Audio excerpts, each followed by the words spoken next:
And it is SP Tools Racing, Stephen Johnson, which I'm still getting used to. It's all a little bit strange seeing him in these colours and with that badge on his car. But, mate, let's have a look at the grid. Final race of the weekend for the V8 Utes. Nathan Pretty, Reece McNally on the front row of the grid. Chris Walton, Craig Donner, second row. There is angst in the paddock. Pretty and Walton have been at one another. Other drivers have been getting stuck into things.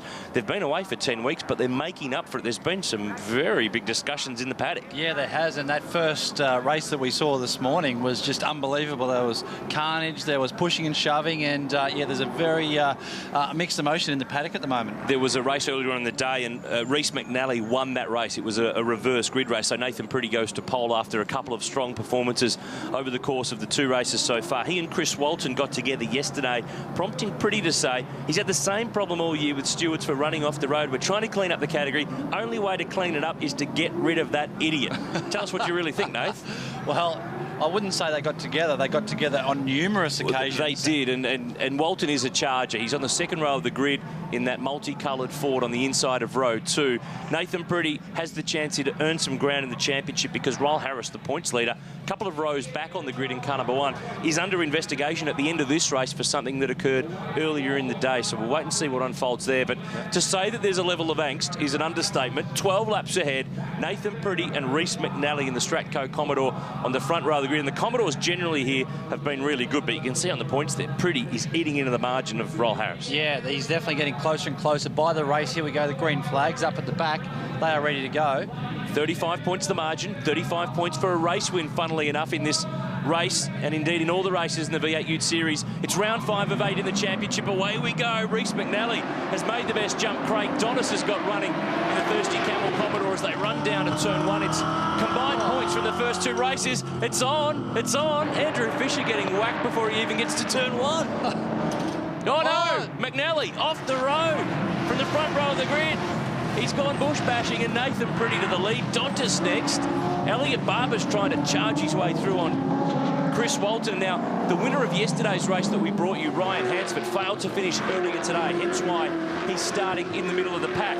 I would not want to be there on a weekend like this. No, you can just see the congestion through there. I'm actually surprised that no one shortcut turn 2 and 3. And here we go, Royal Harris here on the inside. On your right, as we're looking at it out of Chris Walton's car, banging doors down the straight. And that's the X-Force on-car camera looking back. And X-Force that's the new system and the new company that's providing the headers that make these cars sound a little bit different this weekend. Pretty with a margin, though. Look at him sprinting clear in the Milwaukee Tools Commodore. David Cedars is in there. Adam Mardrum is in there. It is really busy, but Pretty's done the best that he could do. Get away from them all. If he can get some clean air, he'll be okay, because I'm sure he doesn't want to see that Chris Walton, number 68, coming up behind him. Good to get some in-car footage, and here we go, a bit more. It's Rhino coming through. And that was Stephen White, who was muscled up high, who's had a pretty good run in the last couple of rounds in that Dunlop Super Dealer Commodore. Remember that it's a busy back half of the year for the Utes, Bathurst, the Gold Coast, Sydney, so lots of concrete awaiting for them in the next couple of rounds at the marquee events. But we jump back on board, looking back at Elliot Barber, one of the young Rookie of the Year contenders. Board with Chris Walton, who is a hard man. He's not afraid to use the bumper, and yesterday he was just dive bombing Pretty to the point where Pretty was just running off the road to make sure he wasn't going to have contact that would really affect his championship chances. Yeah, you know, you can see he's actually racing for the championship, and here we go, replay of the start, getting down to turn 1. Walton actually got off very poor and had to defend his line into turn 1. I think you'll see McNally here just go way too deep under brakes. Didn't make it. There he is. Bush bashing, gets back on the road. He's down the order now. Michael Arman making a move on Chris Walton, who has got some... Oh, look at the damage on Elliot Barber's car. Well, Elliot Barber was the one right behind Walton, so... Was. Are you saying something? Now Walton's three cars behind. And are you going to join the dots on that comment, or...? Well, there's a bit of damage on the back of Walton's car, so... You'd say that the two were put together somehow. Absolutely, absolutely. I would love to get some in-car of Walton's car. There's a nice little doll. No, there's a dummy, apparently, because he felt that Nathan Pretty spat the dummy yesterday, so it was a little bit of an ode to his rival. The Holden Ford thing is alive and well. Let's have a look again. Into the back straight. This is high speed. Rare space replay, and he's just nerfed him from behind. Waltzed through the grass. That's high speed. Rear wheels off the deck. Pops into the gap in the traffic. Oh, jeez. Wow. Not in a fence. Not hitting another car. Yeah, just listen to this. Barber was not expecting him to get off the gas quite as early by the look. And still goes. And he hangs on to it. That amazing. Very good driving there. Bang. Oh, close. Just popped into the right spot of the traffic.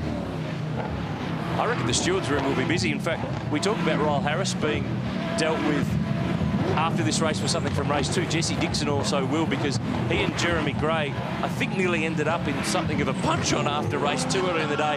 There's plenty of angst, and we're hearing too that there will be a penalty to Elliott Barber for that context. So race control not mucking around. Paul Stokel, driving standards observer for the V8 Ute Series, former partner of yours in a Sandown 500. Was he not in a Lamborghini? Yeah, he was, absolutely. Yes. There you go. Just going back through the memory bank. The V8 sleuth comes out.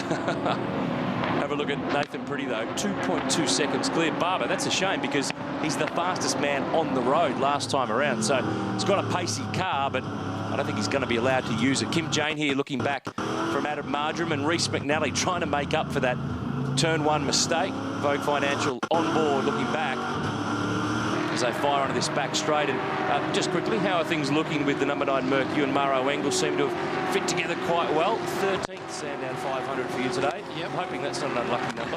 No, me too. But we had a mixed day yesterday. Had a good first race and a poor second race, so which means we're going to be starting from back a little further than I'd like. But the car's actually quite good. We had the warm up, and we're pretty much good to go. Who's going to start? Looks like I'm going to start.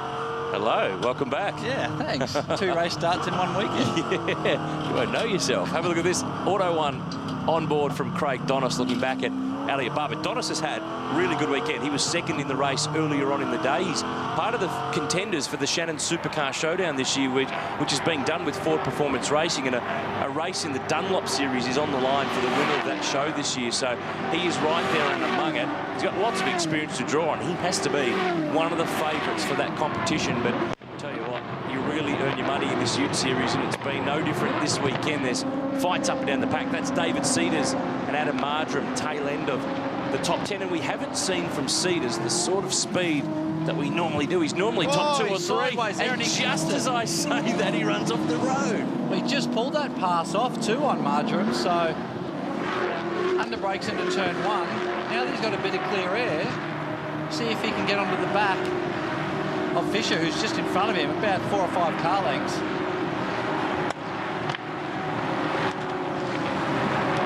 You just hear the snarl of these V8 Utes over the top of the hill, which narrows up more than it looks on camera when you're in the car, having been for a ride. That's Walton. He's off the road. I don't reckon he's made it around the corner, and if he has, he was on that exit curve and just about off the road. He's P5 at the moment. Everyone's having a go this weekend. He's actually pulling them in, Walton. Everyone's second sector was 4/10 slower than Walton, so he's definitely on a charge. There's Kim Jane, Bob J. Mart's Commodore in position number 10. McNally behind, then Gary Baxter, then Ryan Hansford, who's on a bit of a fight-back trail. Stephen White, P14, and Tony Longhurst, the former Sandown 500 and Bathurst 1000 champ, is back in position 15. Out front, though, it's Nitro Nathan Pretty. He leads the way, 2.1 seconds as we approach half-race distance in race 3 of the Utes.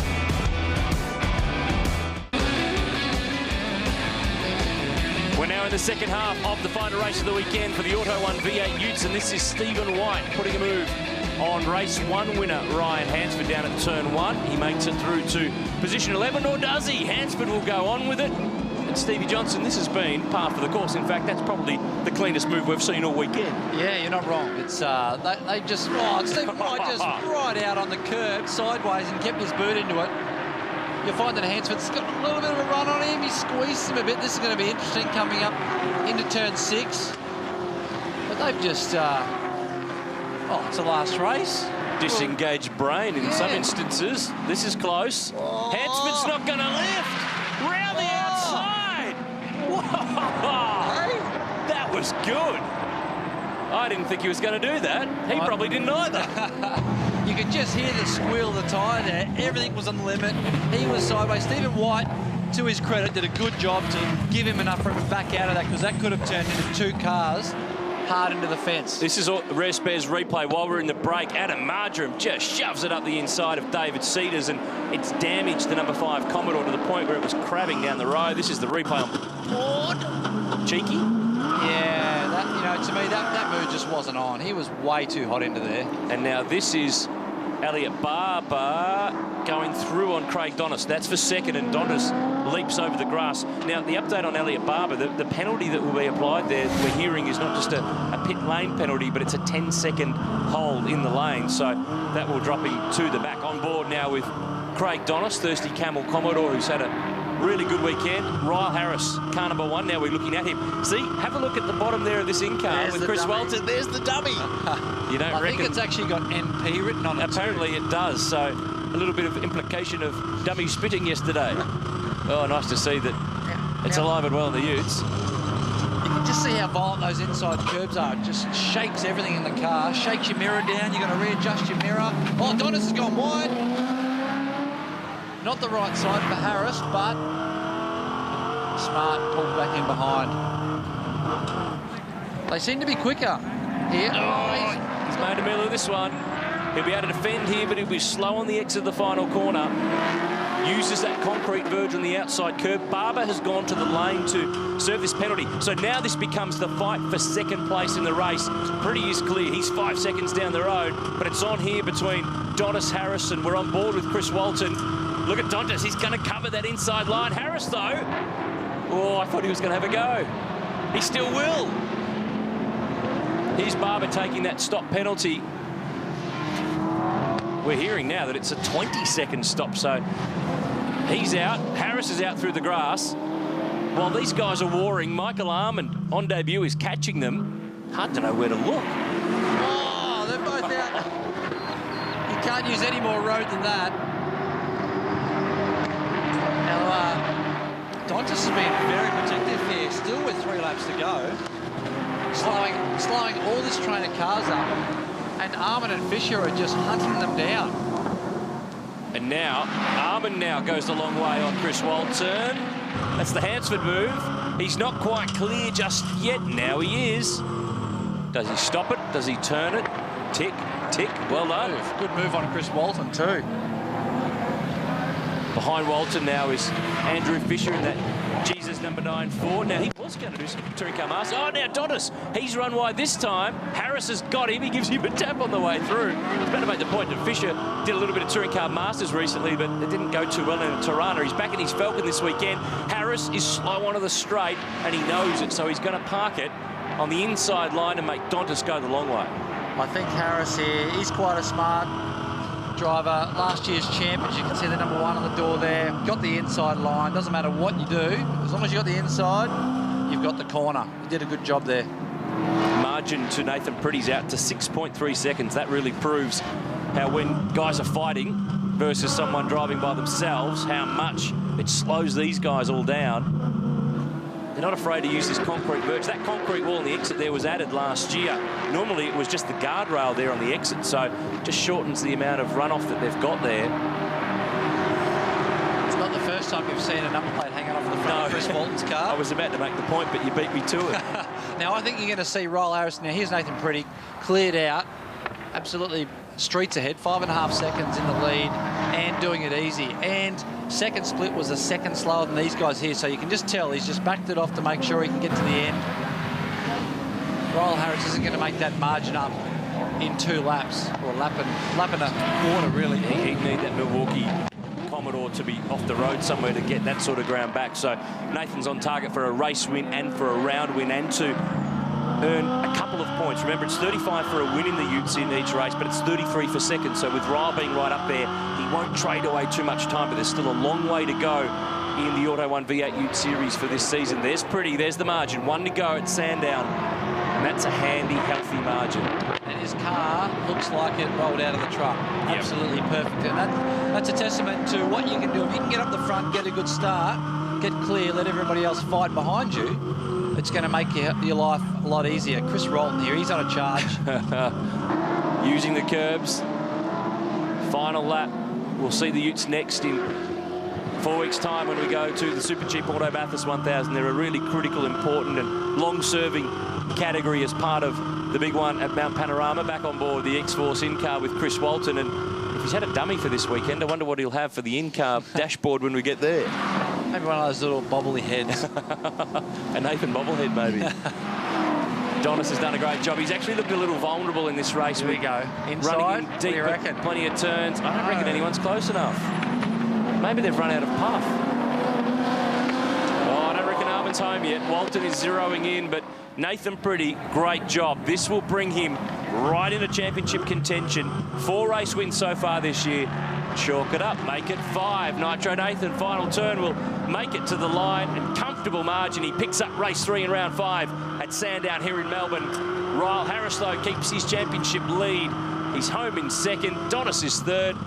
All up, a big weekend of Ute racing, and if they bring that to the next 3 rounds, we're in for a pretty good end of the season. Yeah, you're not wrong there. That was a great race, good excitement, and a lot of damage to fix before the next round. They've got some weeks, though, Stevie. They'll be okay. Good luck this afternoon. Michael Arman 4th from Chris Walton, then Andrew Fisher. Kim Jane, Reece McNally, David Cedars and Ryan Hansford actually did work his way up from 15th on the grid.